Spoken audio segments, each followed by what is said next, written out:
Bonjour à toutes et à tous et bienvenue à cette présentation qui va donc aborder l'économie circulaire et la gestion des déchets de construction et donc l'application de l'économie circulaire à la gestion de ce type de déchets. Alors avant de rentrer dans le vif du sujet, il faut d'abord différencier ce qu'on appelle l'économie circulaire du modèle actuel dans lequel on est, c'est-à-dire l'économie linéaire. Alors l'économie linéaire, vous connaissez tous, c'est tout simplement le modèle dans lequel on va extraire des matériaux, fabriquer par exemple des matériaux de construction bien évidemment, les transporter, les acheminer au niveau de la planète entière, au niveau de l'Europe, au niveau de la région, etc. Consommer ces ressources, consommer ces matériaux et ensuite les jeter avec aucune valorisation en bout de chaîne. Donc ça, c'est l'économie linéaire. À côté, bien évidemment, vous avez l'économie circulaire, c'est le modèle dans lequel on va s'intégrer maintenant et dont on va parler maintenant pour le secteur de la construction en particulier. Alors, qu'est-ce que l'économie circulaire? Eh bien, c'est une économie dans laquelle on va prendre en compte la recyclabilité des ressources, par exemple. Donc, on va extraire les matériaux dont on a besoin pour le secteur de la construction. On va les recycler, donc on va avoir une boucle de recyclage. Au niveau de la fabrication, du transport et de la consommation, on va aussi avoir différentes boucles qui vont être mises en œuvre. Donc, au niveau de la consommation, par exemple, on va avoir une redistribution après avec le réemploi des matériaux, par exemple. Vous pouvez avoir une revente des matériaux. Et bien évidemment, en bout de chaîne, vous avez un tri des déchets. Et ce tri des déchets va pouvoir mener soit à un réemploi, soit à un recyclage. Et vous avez donc une boucle entière qui est formée. Et vous comprenez ainsi pourquoi on parle d'économie circulaire. Alors, évidemment, il y a beaucoup de définitions différentes de ce qu'est l'économie circulaire. Alors, en voici une qui est issue de la Commission européenne, qui dit quoi? Que les produits et les matières conservent leur valeur le plus longtemps possible, les déchets et l'utilisation des ressources sont réduits au minimum. Et bien évidemment, on va prendre en compte ce qui arrive en fin de vie à un déchet pour pouvoir soit le réemployer, soit le réusiner, etc. Et donc, vous voyez qu'il y a différents concepts qui rentrent dedans. Et vous voyez ici une image qu'on appelle un diagramme papillon, qui est bien connu pour ceux qui connaissent un petit peu l'économie circulaire. Vous avez à droite les ressources qui sont finies, avec lesquelles on peut avoir du recyclage, du réusinage, de la réparation, etc. Et ensuite, de l'autre côté, les ressources renouvelables. Donc ça, c'est généralement plus connu. Donc c'est récupérer les matières premières pour en faire, par exemple, pour l'utiliser pour la biométhanisation, pour faire du biogaz, pour utiliser comme engrais, etc. Donc vous avez une distinction entre les ressources renouvelables et les ressources dites finies. Alors au niveau de la région wallonne nous rappelle qu'il y a 4 grands axes autour desquels s'articule l'économie circulaire. Donc vous avez la conception et la production circulaire, on va voir ce que c'est dans un instant. Vous avez bien évidemment de nouveaux modèles économiques que va impliquer l'économie circulaire. Vous avez également la logistique inversée, voilà, c'est quelque chose que je vais expliquer par après, et enfin des symbioses industrielles. Voilà, ça c'est les 4 grands axes qui sont définis par le service public de Wallonie. Et l'économie circulaire englobe beaucoup de concepts différents. Donc vous avez à droite une liste qui n'est pas exhaustive de ce qu'englobe l'économie circulaire. Donc vous avez ce qui est le plus connu, le recyclage et le réemploi. Et vous avez également l'allongement de la durée de vie, l'éco-conception, l'économie de la fonctionnalité, l'économie du partage, etc. Je vais définir brièvement par après chacun de ces termes et ensuite les appliquer au secteur de la construction. Alors, le recyclage, premier concept bien connu, je crois que tout le monde le connaît, et vous avez un exemple ici bien connu qui sont le recyclage des emballages et plus particulièrement également des PMC. Donc ça, c'est plutôt pour les citoyens. Vous avez l'exemple ici du centre de tri situé à Couillé qui s'appelle Valtrice.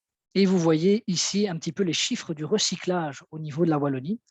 Vous voyez qu'on est assez bon pour les PMC. Donc, vous voyez que le taux de recyclage, par exemple, pour les métaux, c'est de 79, on va dire 80%.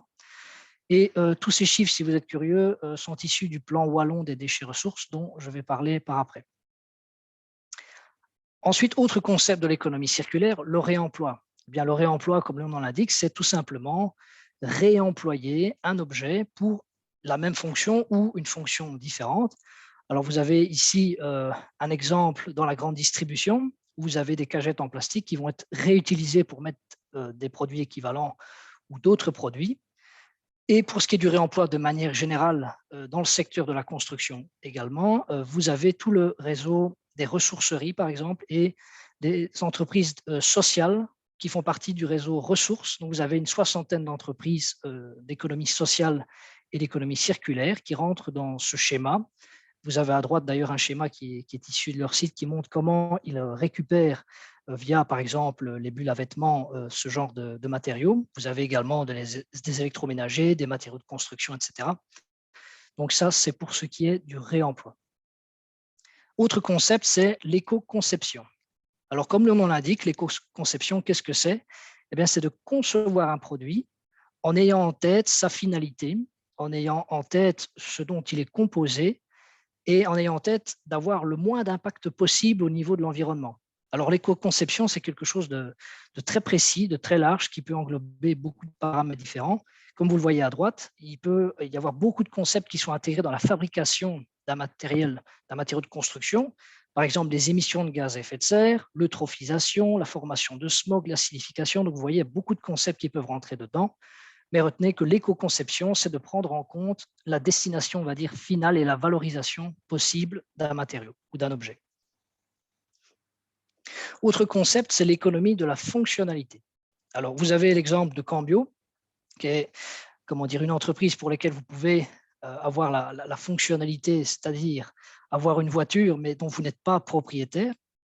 Et un exemple peut-être plus parlant pour le secteur de la construction, c'est ce qui est proposé par l'entreprise Philips, avec lequel vous pouvez avoir des contrats dans lesquels vous allez avoir des luminaires qui vont être installés au niveau de votre entreprise, luminaires pour lesquels vous n'êtes pas propriétaire, mais vous possédez la fonctionnalité, donc l'éclairage, et Philips va être là pour récupérer les ampoules en fin de vie, pour les changer dès qu'il y en a une qui n'est plus fonctionnelle, ce genre de choses. Et donc, au final, vous possédez la fonctionnalité, mais vous n'êtes jamais véritablement propriétaire du matériel. Autre concept très important, c'est la symbiose industrielle. Alors ici, vous avez un schéma très complexe qui est issu d'un exemple bien connu pour ceux qui connaissent ce concept de symbiose industrielle. C'est issu d'une zone industrielle au Danemark qu'on appelle Kalundborg, et où vous voyez que les différentes entreprises qui sont présentes dans ce zoning industriel s'entraident les unes les autres et réutilisent, par exemple, les déchets de l'entreprise voisine pour en faire des produits qui vont être utilisés pour fabriquer d'autres matériaux. Alors, ça peut aussi également comprendre la réutilisation de l'eau qui a été chauffée dans l'autre bâtiment qui va aller alimenter le bâtiment d'à côté. Donc, vous voyez que ça permet évidemment des économies d'échelle. Et ce concept de symbiose industrielle s'applique au niveau des parcs industriels, mais également à plus petite échelle à tout simplement deux entreprises voisines qui vont s'entraider. Alors, autre concept, c'est le choix de matériaux plus écologiques. Alors, dans le secteur de la construction, certains vont parler directement de biosourcés. Évidemment, il n'y a pas que les matériaux biosourcés. Il faut prendre en compte la durabilité des matériaux et prendre d'autres concepts également, c'est-à-dire s'ils contiennent des substances dangereuses, s'ils contiennent des substances qui vont être facilement recyclables, réemployables. Mais bon, vous avez compris, le principe, c'est des matériaux qui vont être plus respectueux de l'environnement, qui vont permettre d'utiliser moins de ressources et de moins polluer l'environnement, tout simplement. Alors, autre concept très important au niveau de l'économie circulaire, c'est ce qu'on appelle l'échelle de Lansing. Alors, l'échelle de Lansing, c'est une échelle de priorité qui commence par la prévention. Alors, la prévention, qu'est-ce que c'est? Au niveau du secteur de la construction en particulier, c'est tout simplement le choix des matériaux. C'est le facteur le plus important, c'est quel type de matériaux vous allez utiliser pour votre bâtiment. C'est à cette première étape que vous pouvez jouer le plus grand rôle, je vais dire, pour avoir le moins d'impact possible au niveau de l'environnement. Ensuite, si vous ne pouvez pas agir à ce stade-là, vous allez agir au niveau du réemploi des matériaux, soit du réemploi sur site, soit du réemploi hors site. On rentrera dans le détail par après. Ensuite, si vous ne pouvez pas faire ça, vous pouvez au moins faire du recyclage. Donc, le recyclage, ça, c'est un concept globalement bien connu. Vous allez valoriser la matière, vous allez valoriser les déchets que vous avez utilisés. Si ce recyclage n'est pas possible, vous pouvez avoir de la valorisation énergétique. Donc, on va quand même réutiliser ces matériaux, mais pour fournir de l'énergie, par exemple en cogénération, vous allez fournir de l'électricité et de la chaleur en parallèle.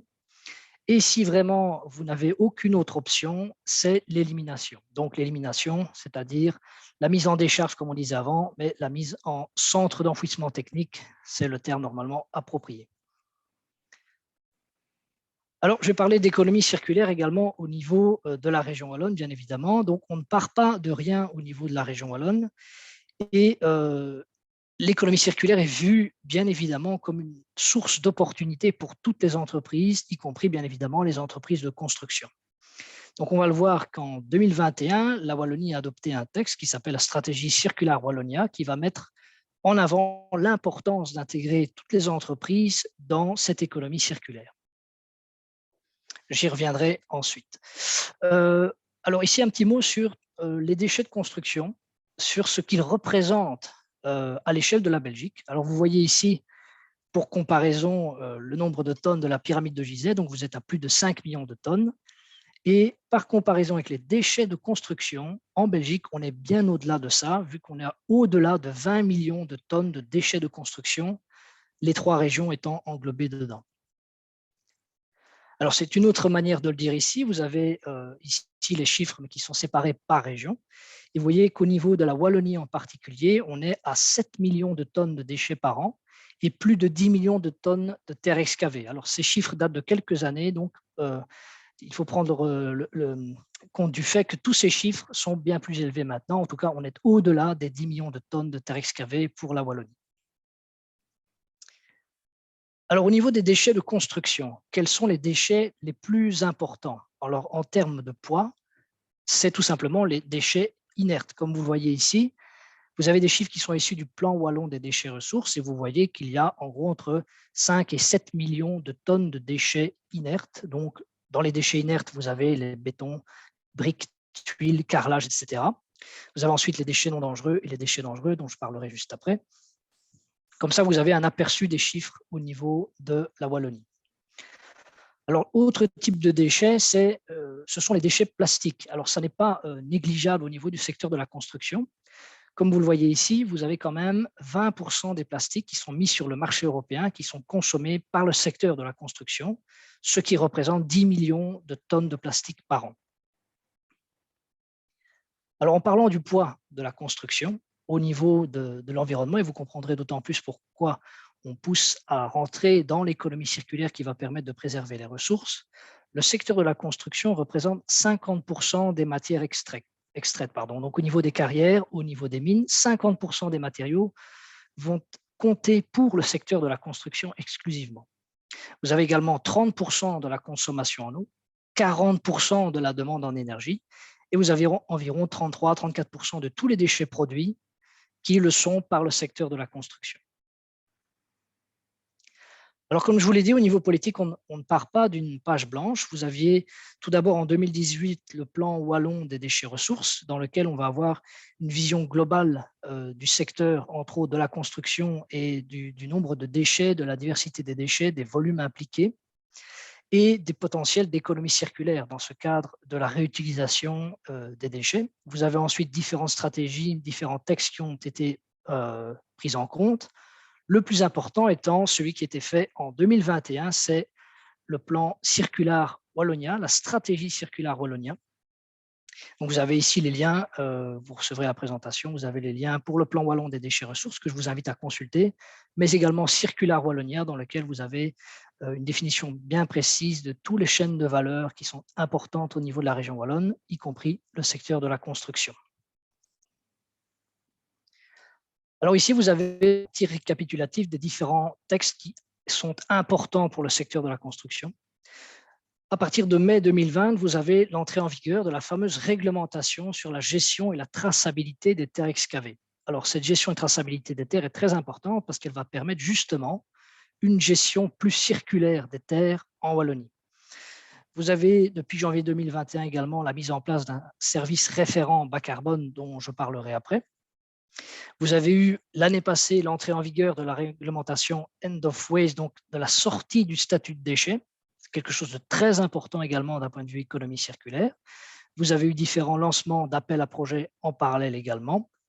Et vous avez actuellement également un projet d'AGOE favorisant la hiérarchie des déchets. Alors maintenant, je vais faire un petit état des lieux des déchets de construction et de déconstruction au niveau de la Wallonie. Et je vais vous présenter ensuite les différentes filières pour savoir comment traiter ces différents déchets. Alors, on va faire un petit parallèle. Donc, au niveau d'un smartphone, vous le savez peut-être, il y a énormément de matériaux métalliques qui sont impliqués dans la construction, dans la conception d'un smartphone. Vous avez jusqu'à une quarantaine de métaux. Donc, pour un objet qui fait de 100 à 150 grammes, c'est évidemment très important. Alors, si on fait le parallèle, pour une maison, en moyenne, vous avez pour un bâtiment de 200 à 400 tonnes de matériaux qui sont nécessaires à la fabrication, à l'élaboration d'un bâtiment privé ou public. Alors, de quoi est composé tout simplement un bâtiment? À partir de là, on va savoir de quoi sont composés également les déchets de construction et de déconstruction. Alors, au niveau d'une habitation, vous avez bien évidemment toutes les structures qui sont en inerte, entre guillemets, donc les briques, béton, tuiles, céramique, carrelage, etc., qui vont compter pour la grosse majorité, en tout cas en poids, des matériaux de construction. Évidemment, dans une habitation, vous avez d'autres choses. Vous avez des matériaux plastiques, polypropylène, PVC, etc. Vous avez des métaux, vous avez de la zinguerie, vous avez des isolants qui sont issus de matières plastiques, polyuréthane par exemple, mais vous avez également des métaux qui sont présents dans les peintures auxquels on ne pense pas forcément, donc le dioxyde de titane qui va donner la couleur blanche par exemple, et vous avez des matériaux qui sont issus de ressources naturelles, comme par exemple le gypse qu'on va utiliser pour la fabrication de plâtre, de carreaux de plâtre, etc. Comme ça, vous avez ici un aperçu, bref, des différents matériaux qu'il y a dans une habitation. Alors, on va distinguer au niveau de la région wallonne, en tout cas, trois grandes catégories de déchets. Donc, vous avez premièrement, les plus importants en termes de poids, ce sont les déchets inertes. Donc, comme vous le voyez ici, ça comprend les briques, les tuiles, le béton, l'asphalte, mais également les terres excavées, ce qui comprend évidemment un volume énorme au niveau de la région wallonne. Vous avez une deuxième catégorie de déchets qui sont les déchets non dangereux. Alors, dans les déchets non dangereux, vous avez les métaux, le bois, le verre, le carton. Et ensuite, connu également, les matériaux dangereux. Alors, dans les matériaux dangereux, le plus connu, c'est peut-être l'amiante. Donc, vous avez les plaques d'éternit, d'amiante-ciment. Mais vous avez également tous les solvants, vernis, peintures qui contiennent très souvent des substances dangereuses. Vous avez également les traverses de chemin de fer qui sont du bois imprégnés, qui sont considérés comme des déchets dangereux. Et au niveau des routes, en particulier, dès qu'il y a la présence de goudron, on va considérer que ce sont des déchets et des substances dangereuses. Alors, vous avez d'autres catégories de déchets qui sont les déchets qui sont soumis à obligation de reprise. Donc, c'est une obligation légale de reprendre ces déchets. Alors, vous avez différents flux de déchets, bien évidemment, qui sont concernés pour les entreprises. Donc, comme vous voyez, Bébat, ça c'est quelque chose qui est quand même très connu pour la récupération des piles et accumulateurs. Et pour le secteur de la construction en particulier, il y a deux choses très importantes, enfin plus importantes, c'est Récupel, qui est là pour récupérer les déchets qu'on appelle les DEE, donc les déchets d'équipement électronique. Globalement, tout ce qui a une prise doit être repris via Récupel. Et vous avez ensuite Valipack, qui est là pour le traitement des déchets d'emballage, donc les traitements de déchets d'emballage industriel, ça va être par exemple les housses de palette, les films de protection.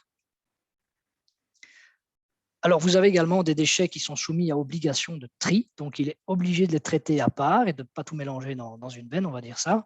Donc, vous avez le bois, les métaux, les papiers cartons, les emballages industriels et également les déchets verts qui doivent être triés. Alors maintenant, on va voir quelles sont les filières wallonnes qui permettent une gestion circulaire, ou en tout cas plus circulaire des déchets de construction et de déconstruction. Alors, première chose, quand on ne trie rien du tout, on va choisir bien évidemment le conteneur tout venant ou de classe 2, qui est la solution de facilité, bien évidemment, mais qui n'est pas forcément le moins cher, loin de là. Et évidemment, c'est la solution, entre guillemets, qui empêche le recyclage des déchets. Alors, on va voir les différentes filières. Mais quelque chose de très important à retenir, c'est que ces différentes filières vont dépendre de beaucoup de paramètres, c'est-à-dire les coûts logistiques, le coût de tri et de traitement, s'il y a des exutoires finaux, s'il y a des taxes appliquées, etc. Donc, on va voir ça filière par filière. On va commencer ici par la filière châssis et verre plat. Alors, il faut rappeler une chose, c'est que le verre est théoriquement recyclable à 100%, à l'infini, et qu'il est important également de distinguer les différents types de châssis. Donc, vous avez évidemment les châssis bois, PVC et aluminium. Donc, en fonction du type de châssis que vous n'aurez forcément pas la même filière. Et pour cela, pour traiter ces châssis, vous pouvez faire appel à un collecteur, bien évidemment. Alors, une chose très importante, c'est qu'au niveau des châssis, vous avez plusieurs matériaux, comme je vous l'ai dit, donc le PVC, le bois, vous avez également toute la quincaillerie qui est là. Et pour les filières de récupération, il est important de noter qu'il va falloir, soit sur chantier, soit plus tard, mais à un moment donné, il va falloir trier ces châssis et séparer ces différents composants. Alors, vous pouvez faire appel, comme je vous l'ai dit, à un collecteur. Alors, vous avez différents réseaux de collecteurs. Vous avez ici 4 entreprises qui sont vraiment impliquées spécifiquement dans la collecte, en tout cas qui ont des exutoires pour les châssis. Donc, vous avez Bruco, Suez, Van Eet et Dufour Cogetrina. Donc, je vous ai mis les liens pour chacun des collecteurs.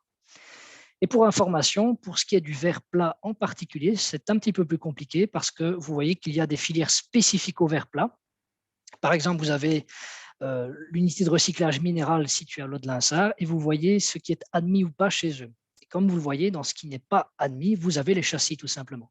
Donc, vous pouvez amener du verre plat, mais si vous amenez des châssis entiers, ils ne les prendront pas. Donc, il y a à distinguer évidemment la reprise de châssis dans leur entièreté et la reprise de verre plat si vous avez désolidarisé le verre du châssis.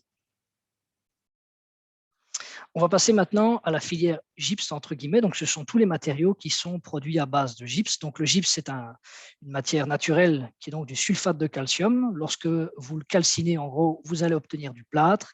Et donc, on va parler de tous les matériaux qui sont faits à base de plâtre. Donc, vous avez aussi le béton cellulaire dans lequel le gypse intervient à hauteur de 1%, mais quand même, c'est un matériau qui est fait à partir de gypse. Alors, pour ce qui est du recyclage, en particulier du plâtre, vous avez des problèmes environnementaux qui peuvent être dus à ça, bien évidemment, qui est le problème de lixiviation des sulfates. Donc, c'est-à-dire que les sulfates vont être, on va dire, lessivés dans le sol, ce qui peut produire du sulfure d'hydrogène. Enfin bref, passons, ça c'est un détail entre guillemets. Et au niveau de la Wallonie, vous avez une solution, une filière récente qui s'appelle Replic et qui est issue de la collaboration entre 3 structures, IPAL, Suez et Dufour. Donc Replic est située dans le port de Pec, donc dans le Tournésis, et elle a les capacités de recyclage pour la filière plâtre au niveau de la Wallonie. Alors il faut savoir que jusqu'ici, il y avait une filière de recyclage, mais qui était uniquement située en Flandre, près d'Anvers. Alors, ceci est extrait du site de Réplique et qui précise ceci, c'est que le gisement annuel des déchets de plâtre en Wallonie représente plus ou moins 15 000 tonnes.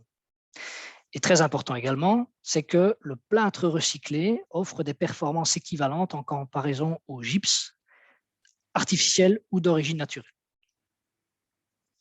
Alors très important, lorsque vous séparez les déchets de plâtre, c'est bien évidemment de ne pas mélanger le plâtre avec les autres types de déchets, parce que sinon ça va être pratiquement impossible à récupérer.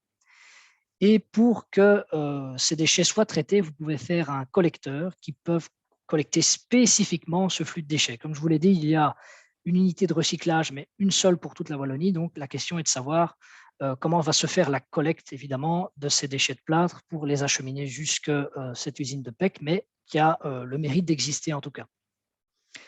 Alors, comment sont traités spécifiquement les déchets de béton cellulaire? Alors, pour ceux qui le savent, le béton cellulaire est quand même considéré comme problématique dans le sens où il n'est pas mélangé aux autres déchets de plâtre. Il est souvent refusé dans les recyparcs, par exemple. Vous aviez 2 filières jusqu'ici qui pouvaient recycler le béton cellulaire en Flandre, mais vous avez également un projet au niveau wallon, dont David parlera très certainement par après, qui est le projet Valocel, qui va permettre d'utiliser le béton cellulaire au niveau de Chappe, mais je lui laisserai la parole là-dessus. Alors, autre chose importante, c'est que le béton cellulaire est repris au niveau de la législation wallonne, en tout cas, comme du béton classique. Donc, vous avez un code déchet qui est attribué au béton cellulaire, qui est le même que pour le béton, qui est donc le 170101, pour votre bonne information. On va parler maintenant de la filière bois. Alors, au niveau du bois, vous avez en gros 3 types de bois qui sont considérés pour le recyclage. Ce qu'on appelle le bois A. Généralement, c'est le bois de palette qui est exempt de peinture, de vernis. Donc, c'est le bois, entre guillemets, le plus sain qu'il peut y avoir. Ensuite, dans les recyclages, par exemple, vous avez ce qu'on appelle le bois B. Donc, ça va comprendre un volume très important. C'est le bois peint, les vernis, pardon, les panneaux stratifiés, agglomérés. Et ensuite, vous avez le bois C qui est considéré comme dangereux. Donc, ça, c'est typiquement les traverses de chemin de fer. Alors, au niveau de la récupération, du recyclage du bois, où en est-on au niveau de la Wallonie? Donc, je ne vais pas dépeindre quelque chose d'exhaustif, mais juste pour vous montrer qu'il y a de quoi recycler et réemployer le bois au niveau de la Wallonie. Vous avez par exemple ici une entreprise sociale et circulaire qui est Filbois, qui aujourd'hui traite plus de 30 000 tonnes de déchets, donc dans la région liégeoise à Seraing. Donc, c'est quand même pas rien d'un point de vue volume. Vous avez 20 000 tonnes qui sont recyclées comme matière première et 30 000 tonnes qui vont être utilisées pour la cogénération dans des chaudières industrielles. Alors, autre filière, cette fois-ci pas de recyclage, mais on va dire de refabrication, c'est un exemple par les meubles Raymond, qui est une entreprise qui va récupérer les déchets des entreprises ou des centres de tri pour en faire des nouveaux meubles. Donc, vous avez ici un exemple de ce que ça peut donner. Donc, on dirait vraiment que ce sont des matériaux neufs, entre guillemets. Voilà, ça c'était pour ce qui s'agissait du bois. Alors, vous avez une autre filière, à proprement parler, ce sont les matériaux de réemploi de manière générale. Alors, il faut savoir qu'il y a 2 plateformes globalement importantes qui existent pour réemployer les matériaux de construction, ou en tout cas pour savoir où est-ce qu'il y a des matériaux disponibles et réemployables. Alors, vous avez ici la plateforme Opalis, qui présente également les différentes entreprises qui ont à disposition des matériaux de réemploi qui sont présents en Belgique, aux Pays-Bas, en France. Et vous avez sur leur site une distinction entre les différents types de matériaux.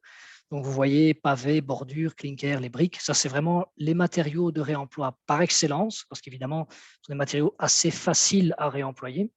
Mais vous avez également des portes, des châssis, également des isolants, voilà, de manière plus anecdotique, mais ça a le mérite d'exister de nouveau.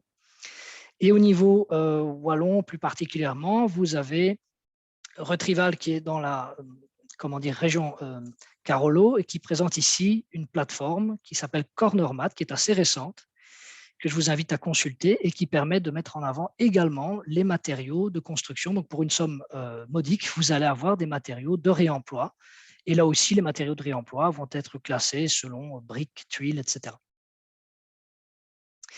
Alors ici, quelques outils pour votre bonne information. Vous avez des guides qui sont disponibles pour l'identification du potentiel de réemploi des produits de construction. Donc ça, c'est plutôt quand vous êtes sur chantier pour avoir une idée de comment identifier plus facilement les matériaux qui pourraient être réemployables. Et il y a également un lien sur un site bruxellois qui s'appelle Matériothèque qui permet de récupérer les matériaux de construction, en tout cas qui donne des modes opératoires pour faire ça de manière la plus propre et la plus soignée possible.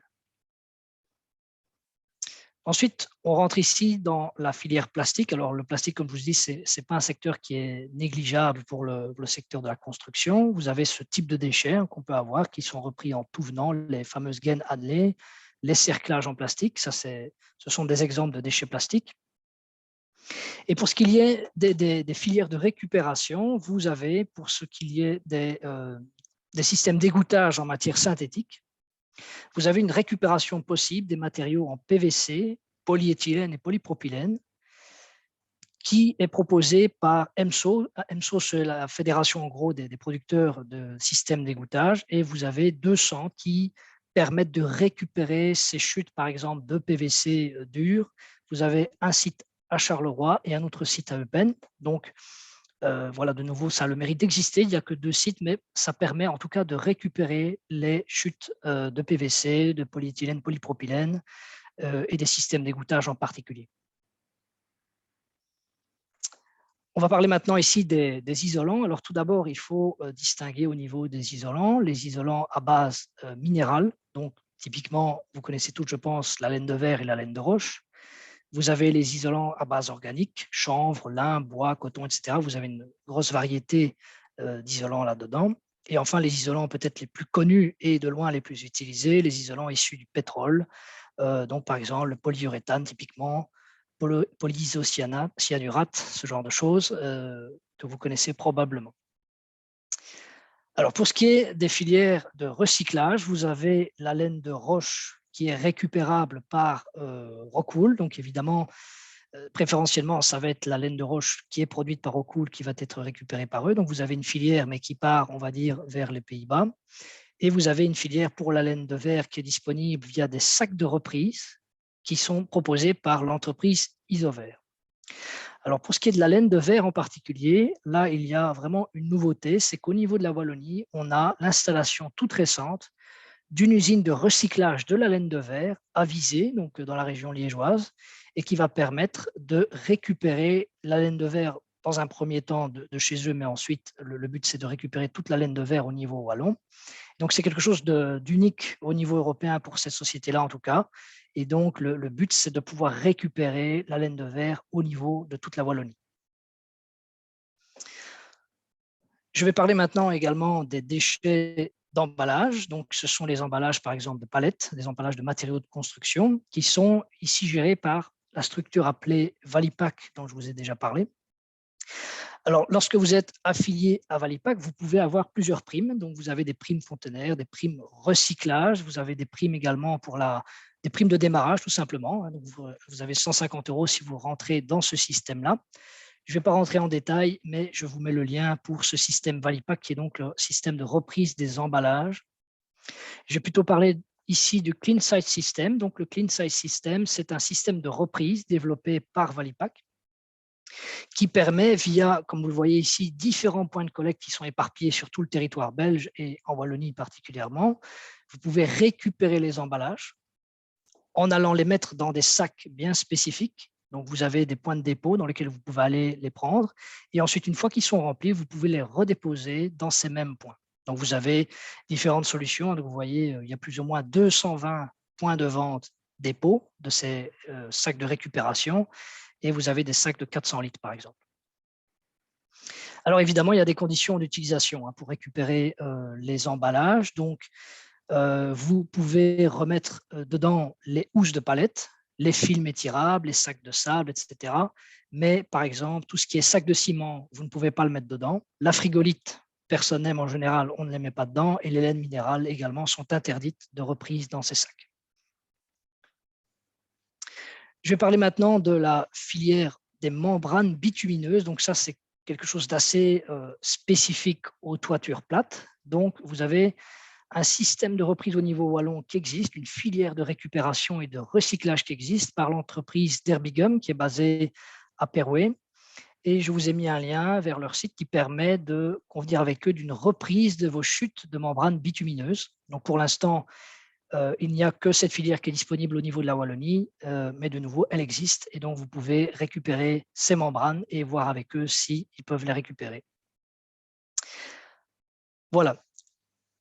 On va maintenant parler d'une autre filière qui sont les déchets inertes. Et pour ça, je vais donner la parole à David qui va nous en parler en long et en large. Voilà, David, je t'ai donné le contrôle de l'écran.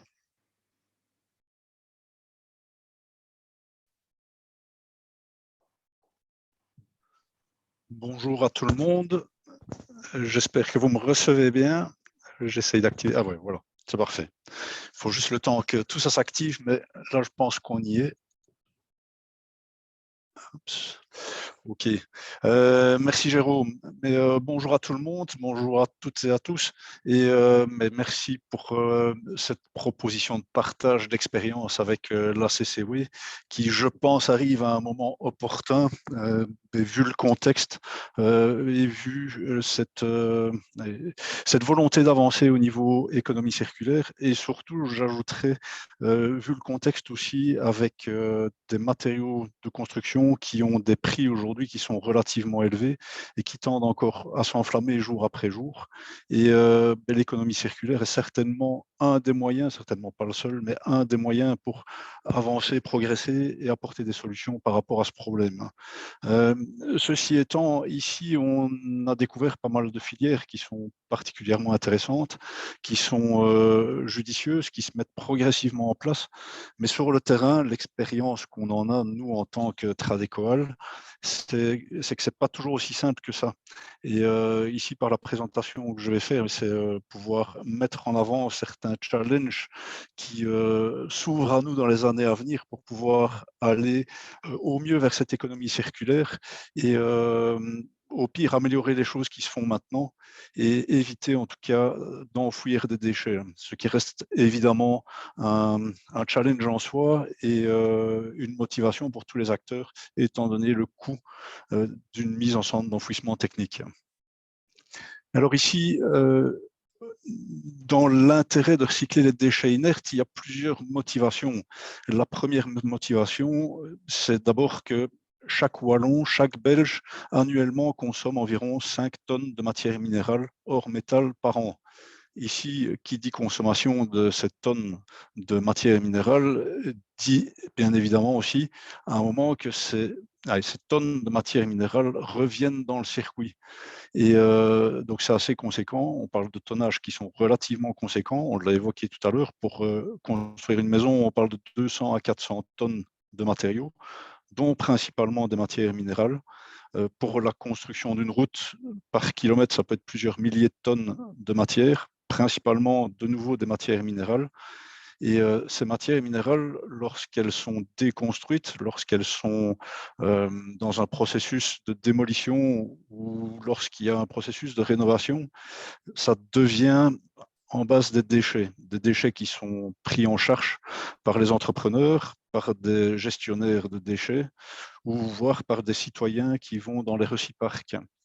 Et donc ici, on a une grande diversité de déchets inertes. Ici, on a annuellement, c'est plutôt un chiffre de 5 à 6 millions de tonnes annuelles qui sont récoltées en région wallonne.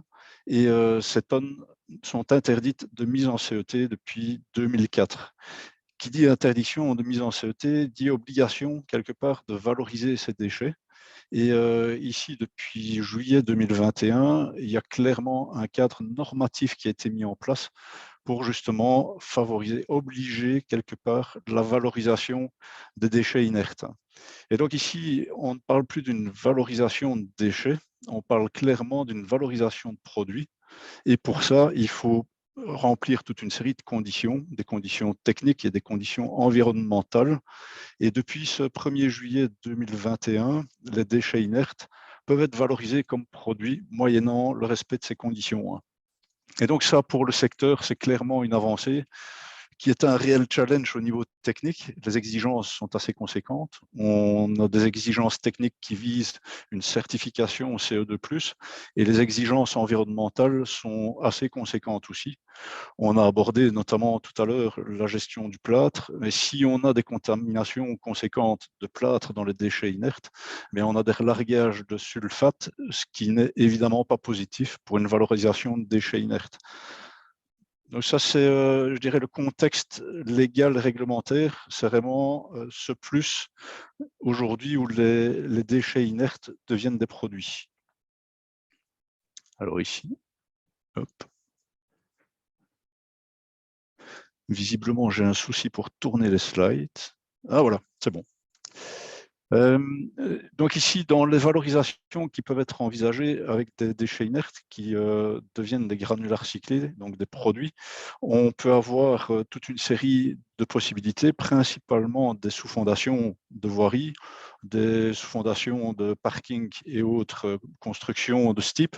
On a aussi des applications plus de type fondation en bâtiment industriel et on a de plus en plus des applications en mélange stabilisé avec toute une série de fractions qui peuvent être valorisées. Alors tout ça doit être réalisé dans un contexte qui est cadré, bien évidemment, pour donner de la confiance au secteur.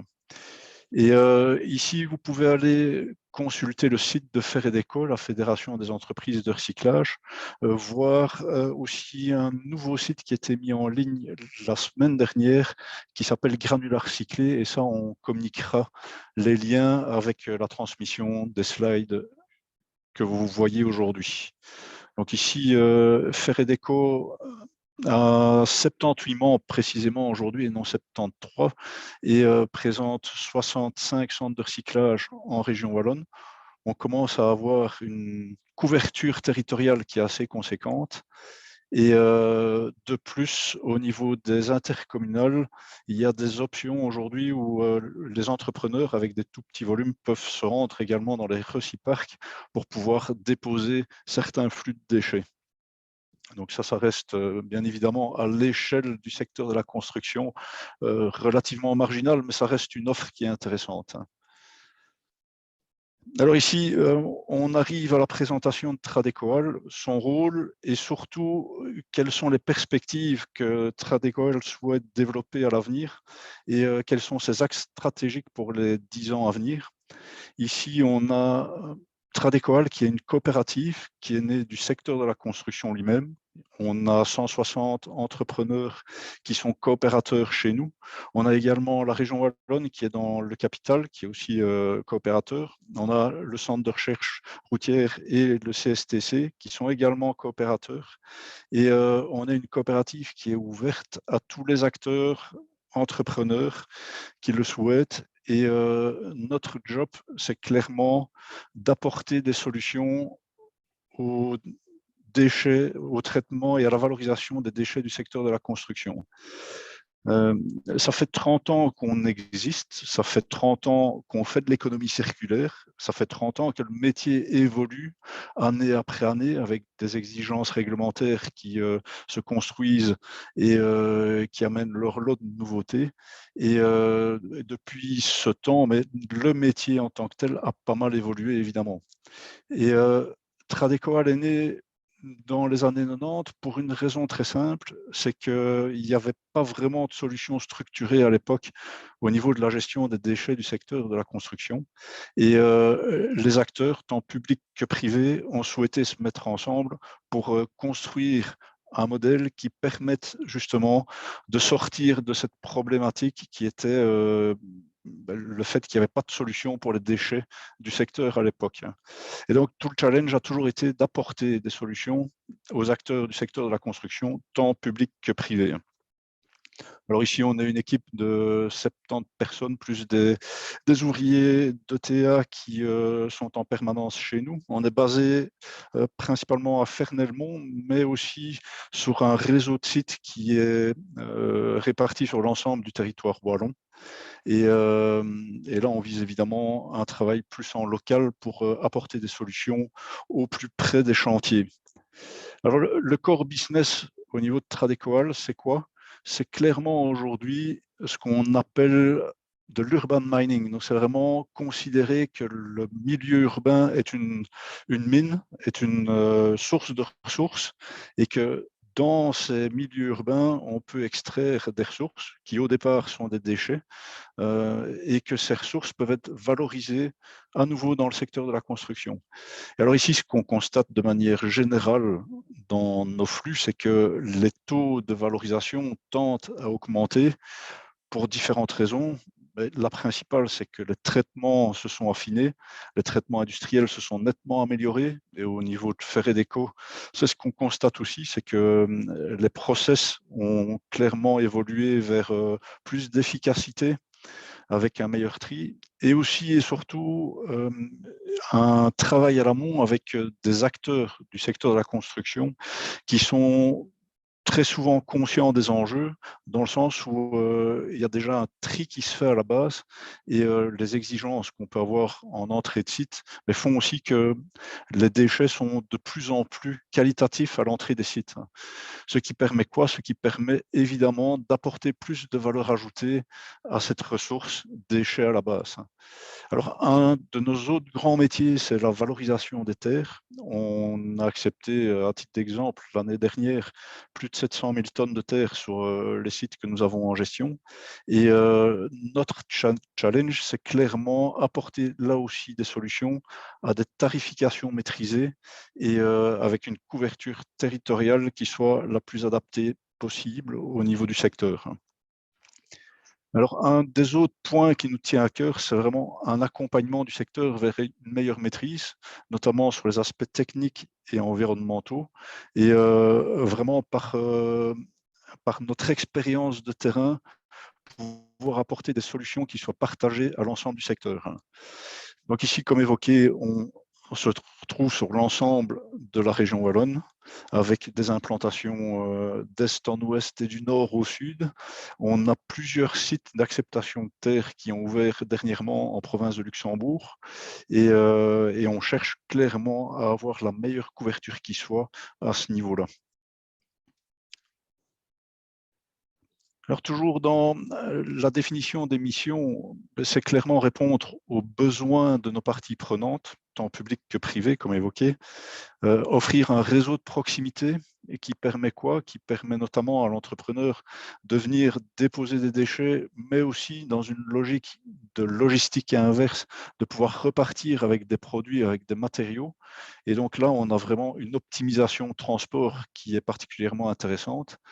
Et cette couverture spatiale et temporelle, elle vise évidemment à se rapprocher le plus possible des centres urbains où on a principalement des activités de construction, mais pas que. C'est ça tout le développement en province de Luxembourg, à titre d'exemple à nouveau, où là, il faut aussi des solutions pour ces acteurs qui sont sur des zones peut-être un peu moins évidentes en termes de solutions techniques.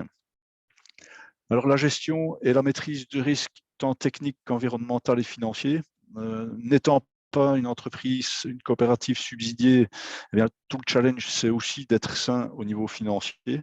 Et un des tout gros points qu'on a au niveau de nos motivations, et le conseil d'administration de Tradéqual y est particulièrement attentif, c'est éviter la spéculation au niveau tarifaire. Et là, notamment, je pense principalement à la gestion des terres qu'on peut vivre aujourd'hui. On a des contraintes tarifaires qu'on se donne pour éviter de tomber dans des spirales inflationnistes au niveau des tarifications de terres. C'est déjà pas toujours évident, déjà là, comme ça, pour l'instant. Et donc, il y a un réel enjeu à ce niveau-là. Autre élément, c'est qu'on a un cadre de gouvernance fort via des organes de gestion mis en place. Et on a toute une série de projets qui se sont mis en place avec des acteurs publics. Ici, on a Idelux, on a IDEA, on a l'ASPAC, on a INBEO et le BEP également, avec qui on travaille ou on a déjà travaillé, et toute une série de communes avec qui on est partenaire, où on a des projets qui se mettent en place.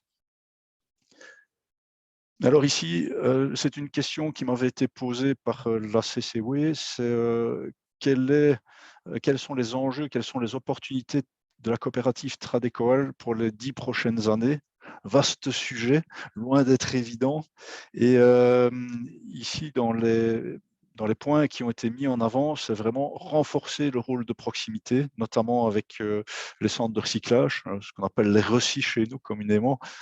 Et alors, surtout, rechercher de la valeur ajoutée avec des déchets qui sont considérés comme ressources. Mais aujourd'hui, on se rend compte que c'est pas toujours simple de valoriser des déchets inertes en sous-fondation. Les opportunités ne sont pas toujours nécessairement là, et il s'agit de trouver certaines autres opportunités pour des flux qui seraient aussi potentiellement déclassés, ne répondant pas aux exigences de l'arrêté End of Waste, des exigences environnementales par exemple. Et donc pour tous ces flux, il faut leur trouver des exutoires qui peuvent apporter une réelle valeur ajoutée au secteur, voire peut-être même à d'autres applications qui pourraient être intéressantes. Et donc ici, on a des projets R&D sur lesquels je reviendrai par après, qui visent clairement des voies alternatives dans la valorisation de ces déchets. Alors ici, maîtriser les risques sécurité et santé, c'est aussi une recherche de valeur ajoutée. On l'a abordé, la qualité du déchet qui rentre dans un centre de traitement autorisé, évidemment, c'est une source de valeur ajoutée. Si vous venez avec un conteneur tout venant, avec un mélange de polyuréthane, avec un mélange de bois, de papier et de déchets inertes, ce sera clairement nettement moins évident à trier que si on a des déchets qui sont complètement inertes, sans compter les risques environnementaux que ces flux mixtes peuvent avoir. Et donc là, il y a un réel enjeu sur les aspects maîtrise, sécurité, santé également. Et là, on peut avoir l'exemple de l'asbeste, l'amiante. Si vous avez des flux contaminés avec des éternites, de l'asbeste ciment, pour les opérateurs sur site, c'est évidemment pas une bonne chose. Donc là, il faut vraiment veiller à avoir une bonne maîtrise de ces flux. Et donc ici, ça c'est un des gros enjeux, c'est vraiment faire en sorte de ne pas avoir de contamination des flux de déchets pour pouvoir les valoriser au mieux à des coûts qui soient les plus acceptables possibles pour le secteur de la construction. Alors un autre enjeu, c'est offrir des solutions bas carbone, mais maximiser les transports à charge via nos centres, ça c'est déjà un axe qui permet d'avoir une bonne maîtrise carbone, éviter des surconsommations d'énergie, mais plus que jamais aujourd'hui ce point-là est essentiel. Et aussi voir la capture du CO2. On a un projet aujourd'hui qui vise à capturer du CO2. Le CO2 est un réel enjeu aujourd'hui. Le CO2 se négocie sur un marché. En 2021, le coût du CO2 pour toute une série d'acteurs était à 30 € la tonne.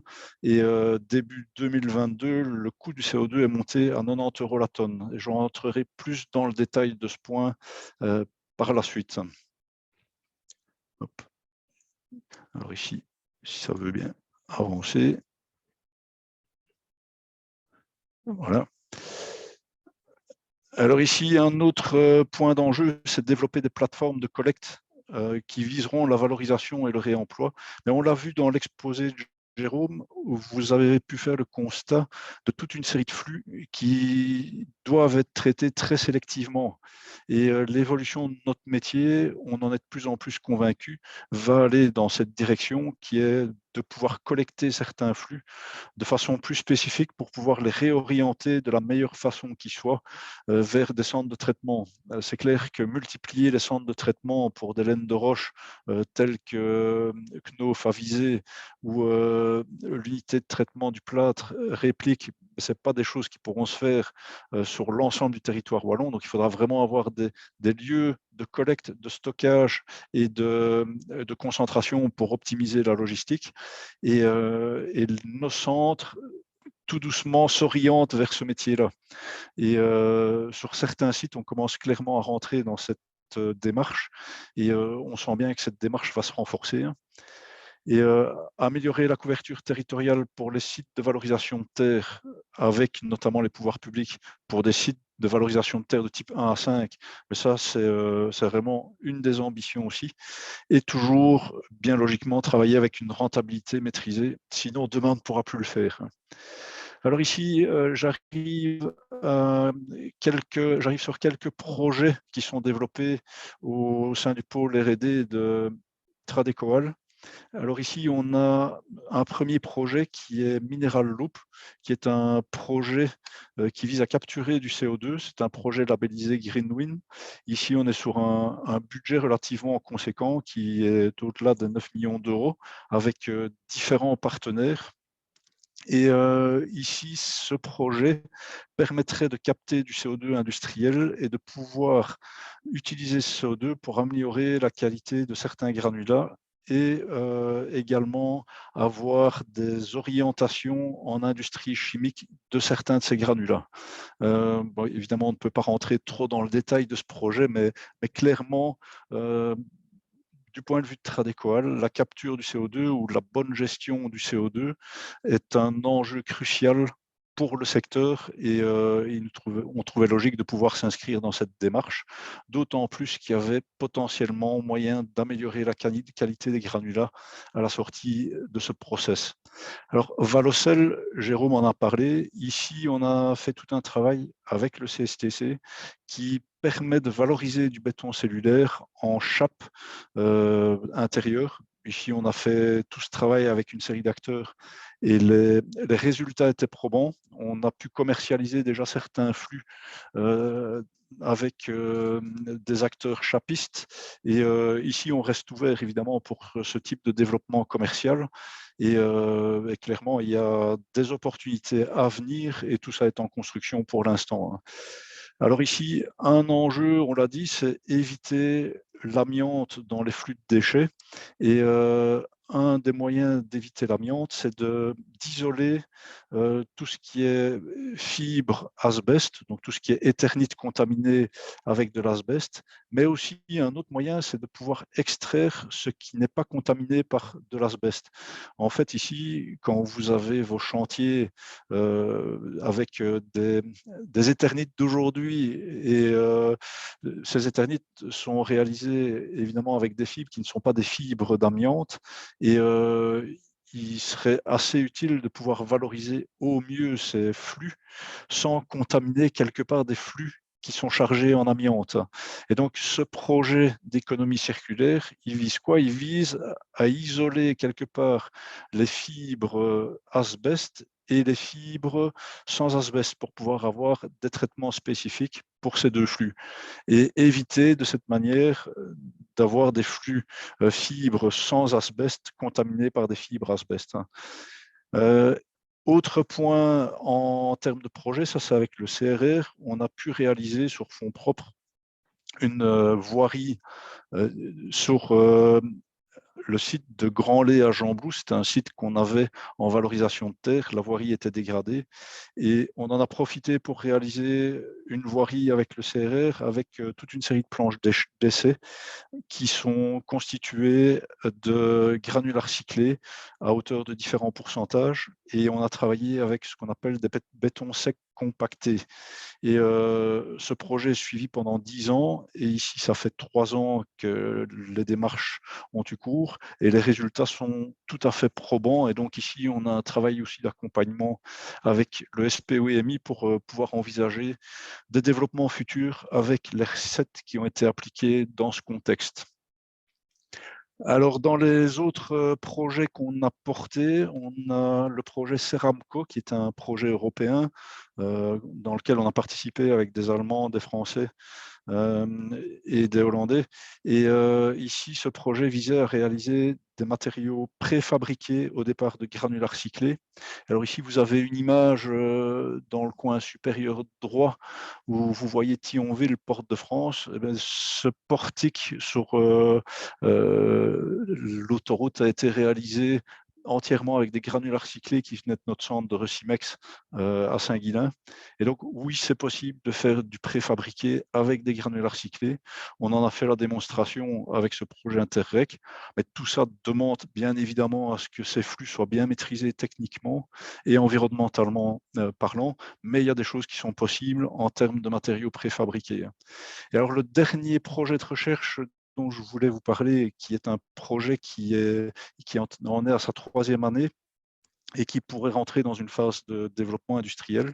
C'est un projet labellisé Greenwin également. On est sur un budget de près de 10 millions d'euros avec CBR et d'autres acteurs. Ce projet, il vise, lui, à valoriser des granulats inertes, des déchets inertes, dans la fabrication du ciment. Donc ici, on serait réellement dans de la production de ciment à partir, entre autres, de matières qui auraient été réactivées au départ de flux de déchets en provenance de nos centres. Et les résultats pour ce projet commencent vraiment à être intéressants. Et on espère bien pouvoir rentrer en phase industrielle à partir de l'année prochaine. Alors ici, je serai plus bref parce que j'ai déjà abordé pas mal de points, mais je passe ça en revue, oui, je ne vais pas insister. Peut-être juste dire encore qu'au niveau des axes de développement, on cherche bien logiquement à se caler sur les feuilles de route wallonnes, notamment avec le groupe de travail Circular Wallonia et la sensibilité industrielle et économique qui est bien nécessaire pour ces développements. Et on participe également au groupe de travail AGOE Déchets Ressources, là aussi pour apporter notre sensibilité industrielle et économique par rapport à ce qui est occupé à s'écrire au niveau de ces nouveautés législatives. Ce qui nous paraît vraiment essentiel, c'est que tout ça soit praticable d'un point de vue industriel et économique, donc que les acteurs puissent se l'approprier et que pratiquement les choses soient réalistes. C'est vraiment essentiel. Et on a toute une série de travaux en cours sur les flux problématiques avec le CSTC, le CRR et également avec la CCOE. Et là, il y a toute une série de projets qui sont encore sur la table pour aller dans cette direction. Alors ici, un point important, évidemment, on a vu tout ce qui était perspective, tout ce qui était en jeu. Un point important, la question a été posée par la CCOE, l'économie circulaire, oui, mais à quel coût? Avant de commencer cette partie-là, simplement, il faut bien se rendre compte que le coût de la mise en CET aujourd'hui, c'est presque impayable. On parle de 100 à 180 € la tonne. Et donc, toute cette économie circulaire qui se met en place aujourd'hui en Wallonie, mais elle doit apporter une réponse à justement à cette interdiction de mise en CET et surtout à ce coût que peut représenter une mise en décharge. Et donc ici, les enjeux sont là, c'est une interdiction de mise en CET. Si malgré tout, il y a des déchets qui doivent aller en CET, ça coûte énormément d'argent. Et donc, on doit construire le modèle pour essayer d'éviter ces mises en décharge. Et qui plus est, il y a quasiment plus de capacité en région wallonne. Donc, on n'a pas d'autre choix que de trouver des solutions par rapport à ces flux de déchets. Alors, l'amélioration de la qualité des produits recyclés doit permettre une substitution aux produits naturels dans des usages maîtrisés. C'est vraiment ce schéma-là qui nous anime au quotidien au niveau des équipes. Et ce qui est visé au niveau économique, c'est vraiment avoir un schéma qui coûte 2 € en termes de process et qui va être valorisé, qui va permettre une valorisation de produits à 1 € pour prendre des équivalences et éviter une mise en CET qui coûterait 5 €. Alors tout ça est très conceptuel, mais ce challenge-là, c'est aussi le nôtre, c'est évidemment de faire en sorte que ces flux de nouveaux produits qui arrivent sur le marché soient des flux qui puissent être mis sur le marché à des coûts raisonnables, même si, très clairement, si on vise une amélioration qualitative, ça nécessite évidemment des améliorations process et des améliorations dans la traçabilité des flux. Hop. Alors d'autres flux qui peuvent être considérés sur nos centres, mais je ne vais pas trop rentrer dans ce détail-là, mais c'est en ligne avec ce que Jérôme a évoqué ici juste avant. Et donc on cherche vraiment évidemment à s'inscrire dans ces nouvelles démarches et ces différents flux pourraient trouver écho sur nos centres pour une valorisation dans le futur. Et comme ça a été abordé aussi lors des premiers messages de Jérôme, la valorisation des terres, on va faire un petit focus là-dessus. On estime que c'est aussi de l'économie circulaire, faire en sorte de pouvoir valoriser au mieux la valorisation des terres. Mais c'est d'abord limiter ces évacuations de terres et pouvoir les valoriser sur les chantiers même, pour pouvoir valoriser ces terres sans les sortir des chantiers au bénéfice du maître d'ouvrage et au bénéfice de briques qu'on pourra mettre en plus plutôt que d'évacuer des terres. Alors ici, il faut pouvoir apporter des solutions qui soient des solutions territoriales bien maîtrisées. Donc là, on ne va pas y revenir. Les chiffres que Jérôme a abordés sont confirmés par les données de Walter, où là, on était sur pas loin de 12 millions de tonnes de terre acceptées en 2021 sur les différents sites de réception de terre. C'est assez conséquent, bien évidemment. Et ces terres doivent être valorisées au mieux avec toute la maîtrise qui se doit. Et je voulais terminer par un petit focus sur les gaz à effet de serre et dans quelle mesure Tradécoal, voire les acteurs de la construction, de manière générale, ont un rôle à jouer sur ces gaz à effet de serre. Alors d'abord, ça fait partie des objectifs de développement durable qui ont été édités par l'ONU et qui ont été repris au niveau de l'Europe. Et l'Europe s'est fixé des objectifs à 1990, des objectifs de diminution de production de gaz à effet de serre, que ce soit du CO2, du méthane. Et donc l'Europe s'est fixé des objectifs ambitieux. C'était moins 20% en 2020. Donc ça, c'était l'accord de Paris de 2017. Ici, pour 2030, l'ambition, elle est conséquente, c'est moins 55% à l'échelle européenne. Et être au climate neutral en 2050, donc vraiment zéro CO2, vraiment trouver une neutralité carbone en 2050. Ça, ce sont les ambitions, c'est la feuille de route au niveau européen. Comment l'Europe compte y arriver? Eh bien, l'Europe a mis en place des quotas CO2 qui sont des taxes quelque part à payer pour produire du CO2. On a aujourd'hui toute une série d'acteurs industriels. On a la production d'énergie, on a la production de ciment, la production de chaux également, la production de verre, qui sont des acteurs qui sont concernés aujourd'hui.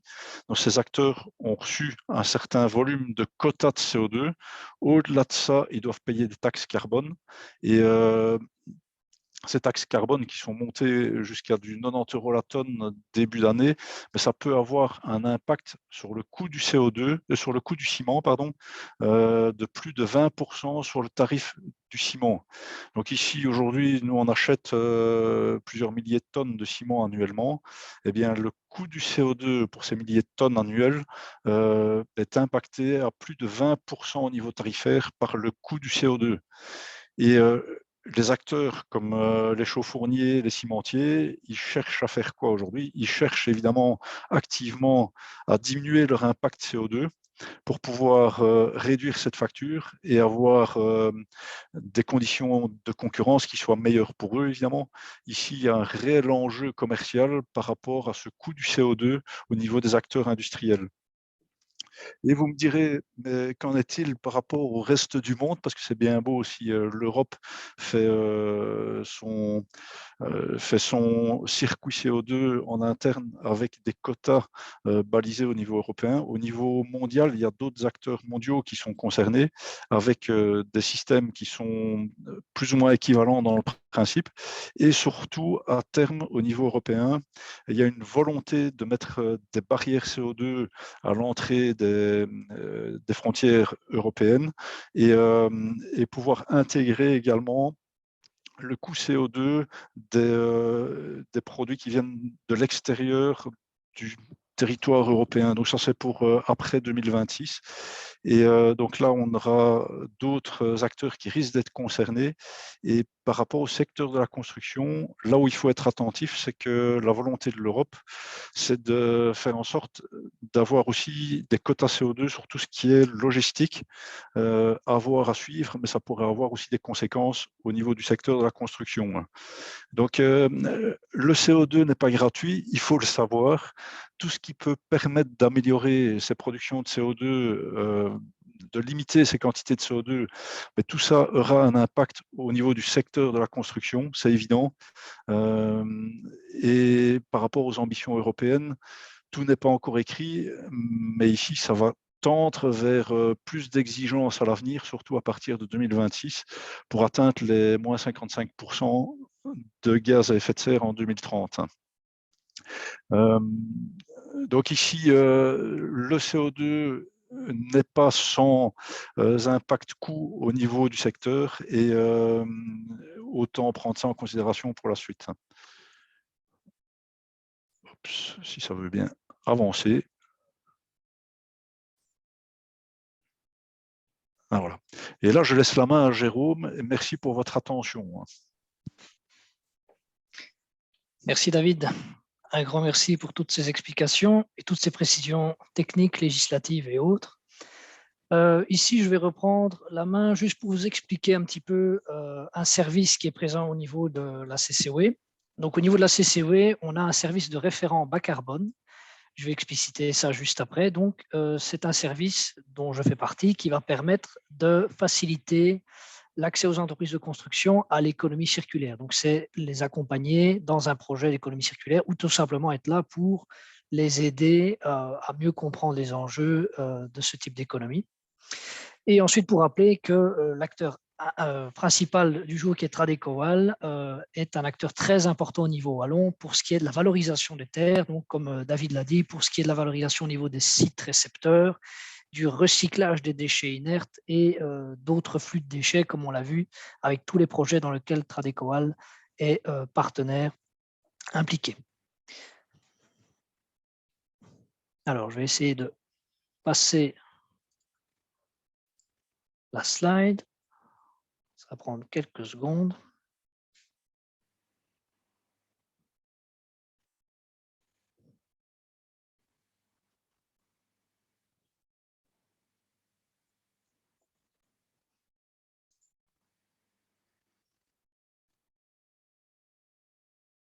Bon, voilà, c'est bon, enfin. Alors, pour préciser un petit peu, pour ce qui est du service référent bas carbone, en quoi ça consiste? Ça consiste tout simplement à une visite d'entreprise, donc que ce soit moi, soit mon collègue Jonathan, qui vient en entreprise auprès de vous et qui va analyser tout simplement comment vous gérez vos déchets, premièrement, parce que ça, c'est une thématique évidemment très importante pour le secteur. Comment vous utilisez vos énergies. Je regarderai avec vous également tout ce qui est installation, processus, bâtiment, quelle est la logistique de l'entreprise, quelles sont les symbioses industrielles possibles, etc. Et on vous accompagnera dans l'économie circulaire, soit en vous accompagnant vers l'utilisation d'un chèque économie circulaire, d'un chèque énergie. Vous avez différents chèques entreprises qui sont à disposition du secteur de la construction, ou pour les plus gros projets, on vous aidera également pour les financements Easy Green, qui sont là des financements à hauteur de plusieurs millions d'euros. Alors, comment se passe un diagnostic complet sur le terrain? C'est une rencontre dans laquelle on va discuter de 2 à 3 heures, généralement 2 heures. Voilà, généralement, on a fait le tour à ce moment-là. On va faire un petit état des lieux. Et à terme, il y aura ce qu'on appelle un diagnostic bas carbone. Donc, c'est un document que je vous remettrai qui permettra de voir quel est le potentiel en économie circulaire de votre entreprise et vous donner des pistes d'action. Donc, évidemment, ce sont juste des pistes d'action. On est là pour faire un bilan général et vous donner toutes les aides possibles d'un point de vue technique, d'un point de vue orientation vers les outils économiques qui sont à votre disposition. Donc, on va servir de courroie de transmission, on va dire, pour implémenter l'économie circulaire au sein de votre entreprise. Donc, comme je vous l'ai dit, on renvoie également, si nécessaire, ça n'est pas toujours le cas, vers des chèques entreprises pour, par exemple, faire une étude de faisabilité, donc par exemple un audit énergétique, ou encore pour les gros projets, si vous avez quelque chose de bien concret avant de faire la visite, pour vous aider également pour les financements de type Easy Green. Alors, si vous êtes dans cette situation ou que vous avez tout simplement des questions sur l'économie circulaire, eh bien, vous avez une adresse de contact unique pour nous deux avec mon collègue Jonathan Boulevin, qui est donc circular@be.be. Donc, n'hésitez pas à nous contacter si vous avez la moindre question. Que vous ayez un projet abouti ou pas, ça ne change rien, bien évidemment. La seule condition, c'est d'être une PME. Alors, je vais faire une conclusion et David rajoutera s'il estime qu'il y a d'autres choses importantes à rappeler. Mais comme vous l'avez vu ici, on a fait un petit peu le bilan des différentes filières de déchets qu'il y a pour le secteur de la construction et du potentiel en économie circulaire qu'il y a pour le secteur. Alors, on voit qu'il y a beaucoup de filières différentes, bien évidemment. Les déchets inertes sont très importants d'un point de vue poids, mais en volume, bien évidemment, tous les autres déchets, les plastiques, les déchets non dangereux de manière générale, ont tous leur importance et doivent être, dans la mesure du possible, triés le plus correctement possible. Comme vous l'avez vu, au final, ce qu'il faut retenir également, c'est que des déchets qui sont mal triés dès la source, c'est-à-dire dès le chantier, vont poser des problèmes non seulement logistiques, techniques, mais également économiques. Ce n'est pas dans votre intérêt, au final, d'utiliser un conteneur tout venant. Et donc, il faut retenir une chose, c'est de bien trier ces déchets de construction dans la mesure du possible, bien évidemment. Et vous avez vu également que la maturité des filières, donc des valorisations possibles des différentes voies, soit de réutilisation, de réemploi, de recyclage, dépend de chacune des filières dont on vous a parlé. Alors, j'ai mis 2 exemples opposés, entre guillemets, c'est-à-dire la filière déchets inertes. Alors, filière déchets inertes, c'est très vaste, bien évidemment, vu que ça comprend les déchets de type tuiles, céramique, mais également toutes les terres excavées. Et comme David l'a rappelé, c'est quelque chose de très important au niveau wallon.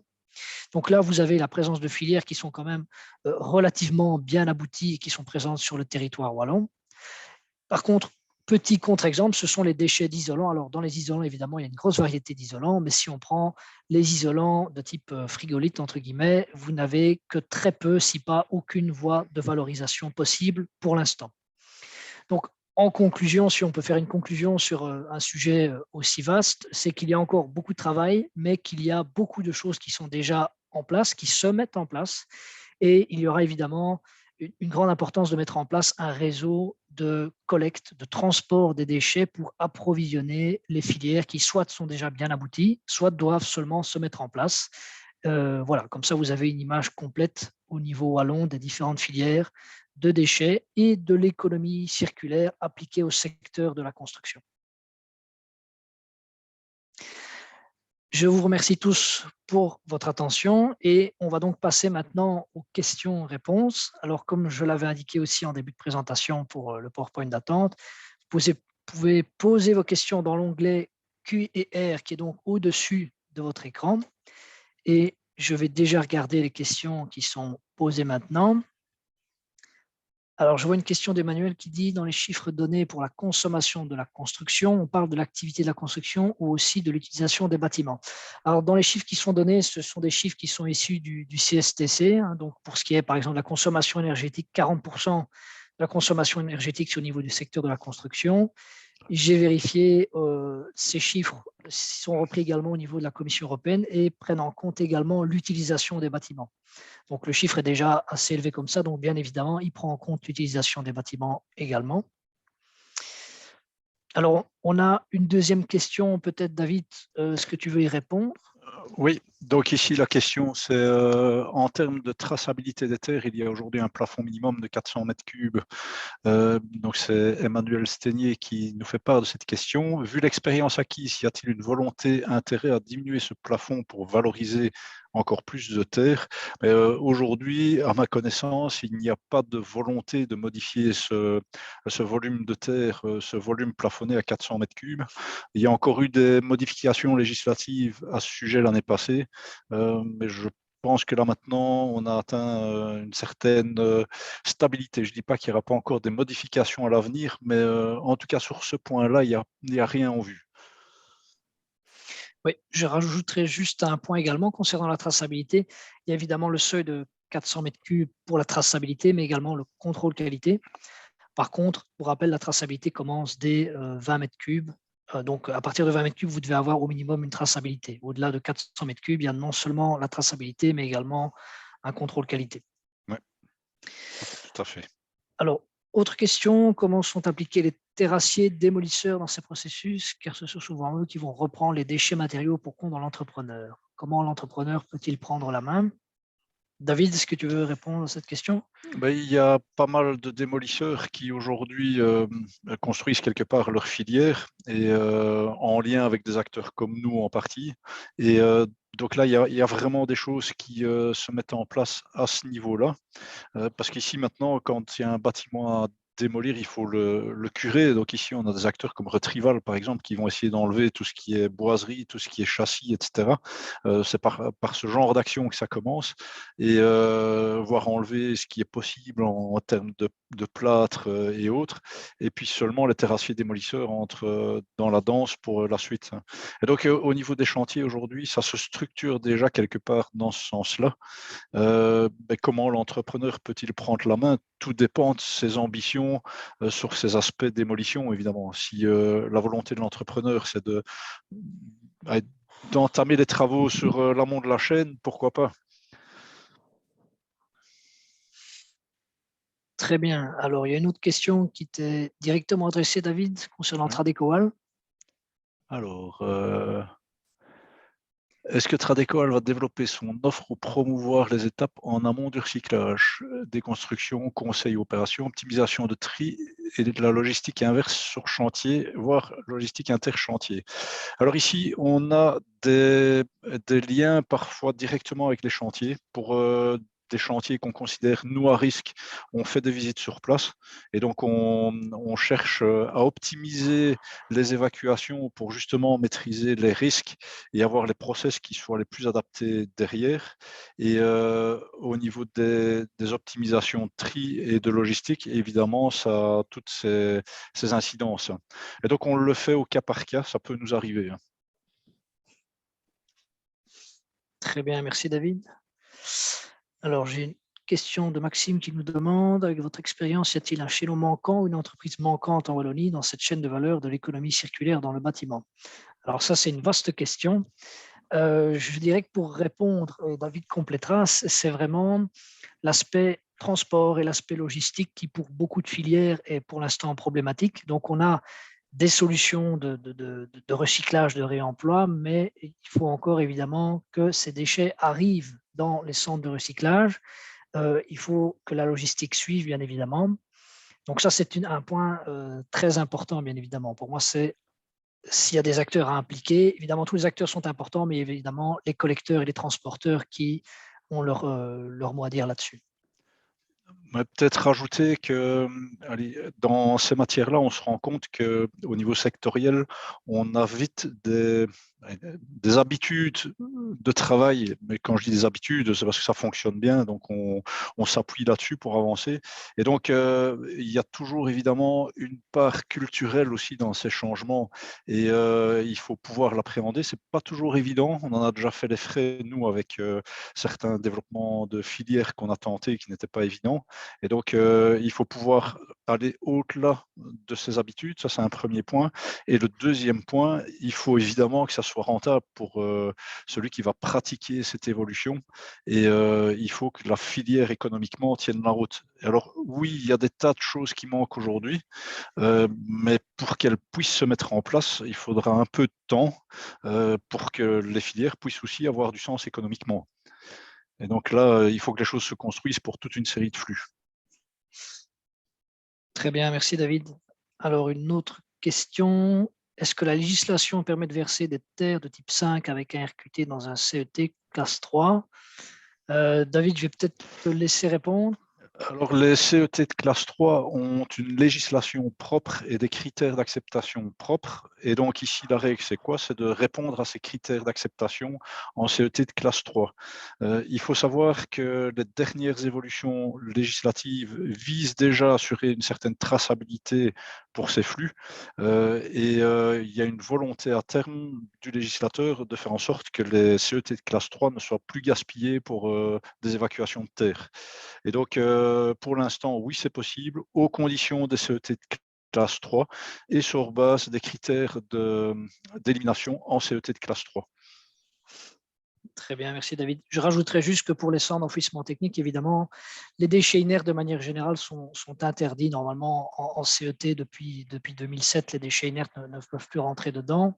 Évidemment, il y a des situations locales qui font qu'on va aller vers un CET, mais à terme, le but, c'est que ce type de CET, au final, disparaisse ou en tout cas, qu'on n'envoie plus des terres qui pourraient être valorisées vers ces centres, en tout cas.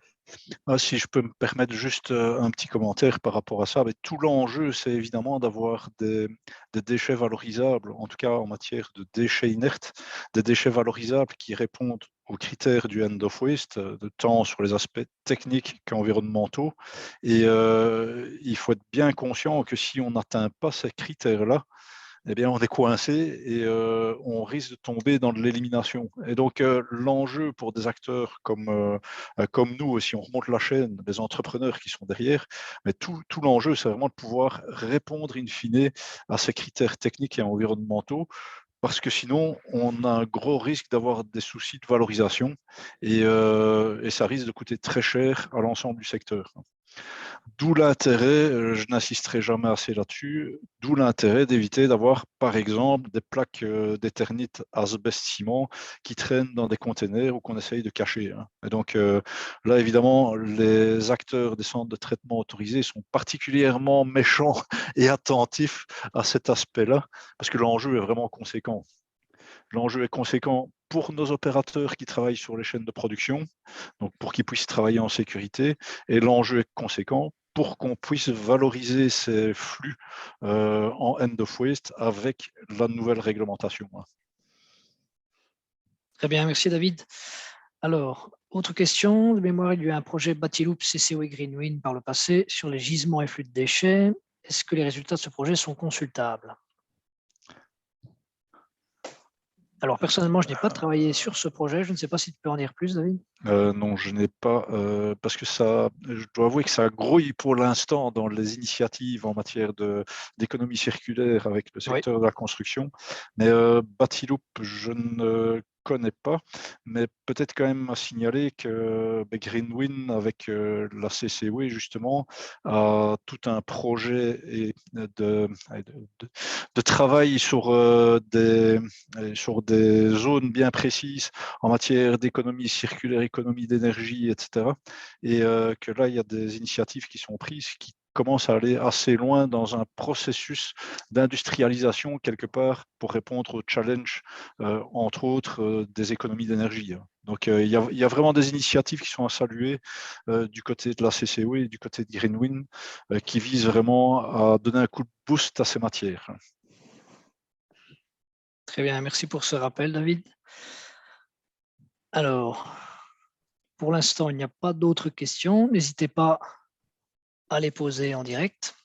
Alors, pour information, cette présentation sera disponible ensuite en ligne et vous pouvez, si vous le souhaitez aussi, obtenir par après la présentation. Donc voilà, n'hésitez pas si vous avez encore des questions.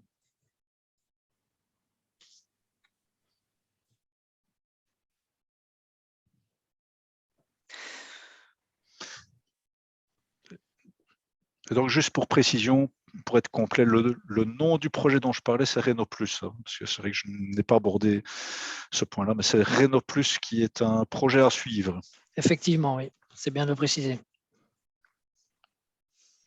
Très bien. Écoutez, s'il n'y a plus d'autres questions, je pense qu'on va pouvoir tout doucement terminer cette présentation. Voilà, je voudrais remercier tous les participants, remercier Tradecoal, remercier David pour cette présentation. Donc, comme je vous l'ai dit, cette présentation sera en ligne. Vous pourrez avoir la présentation également en PowerPoint. Et si vous avez la moindre question sur l'économie circulaire de manière générale, sur Tradecoal, n'hésitez pas à nous envoyer vos questions par après, par mail ou nous contacter par téléphone. Voilà, David, je ne sais pas si tu veux rajouter quelque chose. Merci pour l'initiative et salutations à tout le monde et bonne économie circulaire. Très bien, ce sera donc le mot de la fin. Une très bonne après-midi à tous et à très bientôt.